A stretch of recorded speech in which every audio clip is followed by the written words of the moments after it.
Si Darwin Kitgano nag-angkon nga ang ilahang pundok, ang ilang simbahan tinukod lang og tao. Mismo si Corina Sanchez pod nag-support niya ato ang paminaw ng video. Piki ang simbahan nga gitukod og tao. I-search, i-google na ninyo. Google, how the Catholic Creed was made. Catholic Church established under Constantine. The Bible Echo 12, 33, pp. 257-259. Pero sa kasaysayan ng mundo, tanging si Constantine, ang Romanong emperador, ang siyang nagbuo at nagpalaganap ng Kristyanismo ng simbahan nito, samantalang ni hindi naman ganap na Kristiyano si Constantine. Bantog ra nga dili mabasa sa Biblia nga si Ginoong Hesukristo founder sa simbahang Katoliko kay ngano naa man si Constantino.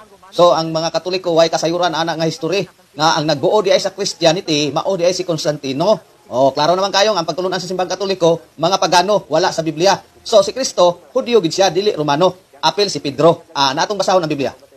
Binuhatan Kapitulo 10 versikulo 28 ang pulong sa Dios misulti si Pedro kanila. Nahibalo kamo nga kaming mga Hudyo gidid-an sa among relihiyon nga mobisita o makig-uban sa mga dili Hudyo. Apan gipadayag sa Dios kanako nga dili ko angay isipon nga mahugaw si bisan kinsa.